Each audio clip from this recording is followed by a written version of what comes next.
안녕하세요. 피셔인베스트 피셔입니다. 썸네일이 좀 자극적이죠. 핵심부터 말씀을 드릴게요. 요즘에 가장 많이 받는 질문이 있습니다. 이번에 정부에서 정책적으로 만드는 게 그린 뉴딜 펀드죠. 여기에 들어갈 종목이 공개가 되었는데 그 종목을 저가에 미리 매수를 해두는 게 더 낫냐, 아니면은 펀드가 나오고 나면 펀드에 투자하는 게 맞냐, 이게 고민입니다. 이런 질문을 많이 주세요. 난 근데 이게 답부터 말씀을 드리면, 아쉽지만 정부의 자금이 들어가는 정책 뉴딜 펀드죠. 원금의 35%까지 정부가 먼저 이렇게 손실을 떠안고 그 이후부터 내 손실이 되는 이런 정책형 뉴딜 펀드는 현재 운용을 담당할 운용사조차 선정되지 않았고요. 투자할 종목도 공개된 적이 없습니다. 그럼에도 불구하고 요즘에 뉴스 기사나 유튜브 등에서 보면 정책 뉴딜 펀드 종목이라고 이렇게 알려주는 내용이 굉장히 많은데, 그렇게 추천해주는 그런 기업들의 주식에 정책 뉴딜 펀드가 직접 투자할 가능성도 희박합니다. 그러니까 그런 거 믿고 투자하면 안 되는 건데요. 따라서 지금 시중에 돌아다니는 정부 정책 뉴딜 펀드 관련 종목이나 이런 정보들은 대부분 사실과 다를 가능성이 높기 때문에 여러분들이 이걸 좀 주의하셔야 된다. 오늘 이게 주제가 될 거고요. 그럼 지금부터 하나하나 팩트를 한번 알아보겠습니다. 일반 개인 투자자 형님들이 착각을 일으킬 만한 내용이 두 가지가 있죠. 첫 번째는 거래소에서 발표하는 BBIG K 뉴딜 지수를 포함하는 2차전지 바이오, 인터넷, 게임, K 뉴딜 지수, 그림 보면 쭉쭉 나오죠. 이런 게 발표가 됐다는 겁니다. 지난 9월 3일이죠. 정부가 국민 참여형 뉴딜 펀드 조성 사업을 발표를 했죠. 그렇게 하고 나니까 9월 7일에 갑자기 한국 거래소에 K 뉴딜 지수를 만들어서 발표를 했어요. 그러니까 사람들이 생각할 때는 이게 연계되는 거다, 어떻게 보면 술술술 이어진 이 빅픽처의 한 부분이다, 이렇게 생각을 하죠. 그런데 우리가 주의해야 될 점이 있어요. 모든 BBIG K 뉴딜 지수를 포함해서 지금 거래소에 올라와 있는 K 뉴딜 지수는 한국 거래소에서 그냥 지들이 임의로 만든 지수고요. 손실을 정부가 일부 보전해주는 정책형 뉴딜 펀드와는 전혀 무관하다는 사실입니다. 손실 보전 따위는 전혀 없는 그냥 민간 뉴딜 펀드를 위해서 만들어진 이런 지수라는 거죠. 지난번에 말씀드린 내용인데 못 보신 분이 있을 수 있으니까 다시 한번 말씀드리면, 정부에서 만드는 이번 국민 참여형 그린 뉴딜 펀드는 세 가지 유형이 있어요. 첫 번째는 정책형 뉴딜 펀드고요. 두 번째는 뉴딜 인프라 펀드, 세 번째는 민간 뉴딜 펀드입니다. 이 중에서 우리가 관심 있는 건, 그러니까 우리 돈이 13조 원이 들어가고 여기서 정부와 정책금융이 7조 원을 대줘서 손실이 나면 7조 원이 먼저 손해를 보고 우리가 가지고 있는 13조는 7조 원이 전부 다 까질 동안 안전하다, 이렇게 해서 손실이 일부 방어되는 뉴딜 펀드를 우리가 관심을 두고 있는 거죠. 그래서 이 세 가지 뉴딜 펀드 중에서 손실이 방어되는 건 첫 번째 정책 뉴딜 펀드고요. 일부 정책형 뉴딜 인프라 펀드, 이렇게 정책자가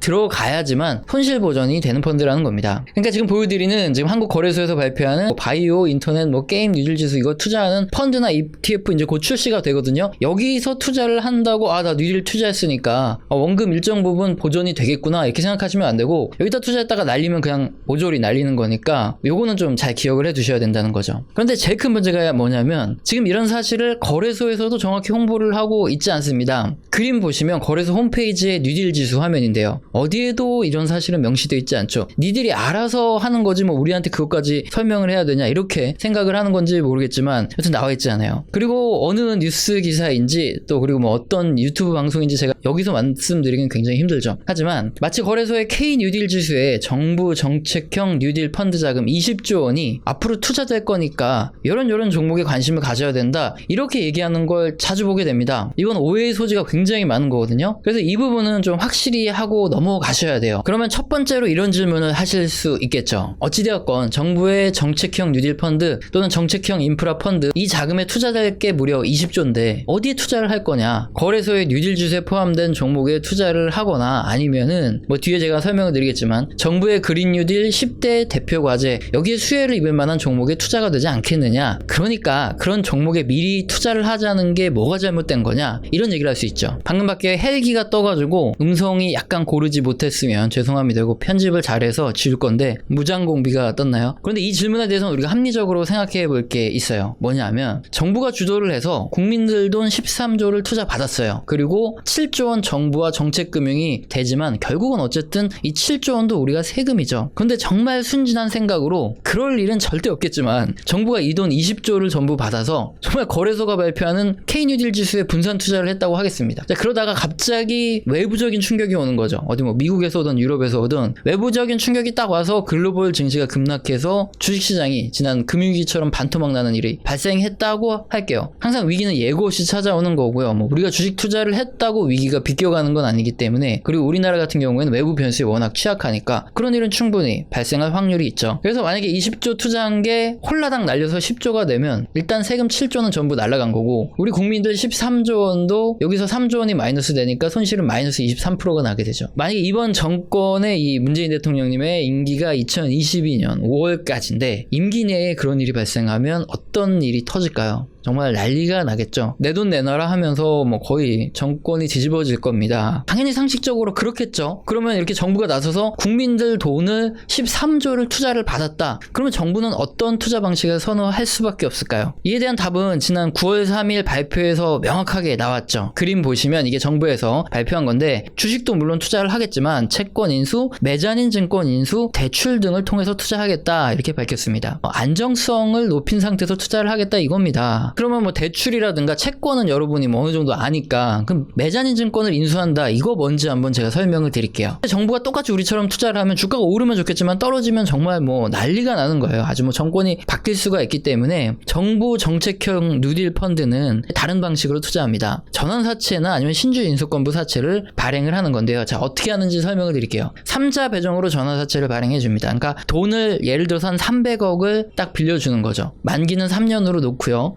이자는 연 1%, 그리고 전환가액이라는 옵션이 있는데 현재 LG화학 주가가 70만 9천 원이거든요. 여기에 전환가액을 그대로 설정을 하고 300억 정도를 LG화학에 빌려주는 거죠. 이 300억 가지고 열심히 뭐 설비 투자하고 해서 그래서 수익 잘 내라 이렇게 돈을 빌려주는 겁니다. 그런데 투자 3년 중에 만약에 금융위기가 딱 와요. 그래서 주가가 반토막이 난다고 하겠습니다. 그러면 LG화학 자체가 망하지 않으면 3년 만기에 정부에 연 1% 해가지고 309억을 돌려주면 됩니다. 원금하고 이자를 정부가 받아가는 거죠. 그러니까 손실은 나지 않겠죠. 하지만 만약에 주가가 올라서 LG화학이 100만 원이 된다. 그러면 정부 정책 뉴딜 펀드에서는 300억을 70만 9천 원에 주식으로 전부 전환할 수 있는 이런 옵션이 발동이 되고요. 그럼 약 수익 41% 정도를 그냥 쉽게 챙기는 거죠. 손실 볼 가능성은 적고 수익 볼 가능성은 높은 이런 전환사채 아니면 신주 인수권부 사채, 이런 쪽에 주로 투자를 할 거다 이거죠. 마찬가지입니다. 대출도 이자 받고 주는 거죠. LG화학 망할 가능성은 생각보다 높지 않으니까 정부가 투자하기, 돈 빌려주기 딱 좋죠. 그래서 대출이나 아니면 채권에 투자하는 방식을 통해서 투자를 많이 하고 아주 조금만 뭐 날려도 되는 돈 정도만 주식에 배분을 하겠죠. 뭐 그리고 또 어떤 분들은 뭐 정부가 투자를 그렇게 잘할까 이렇게 생각하시는데, 정부 관계자들이 20조 원을 투자하는 게 아니라 운용사들의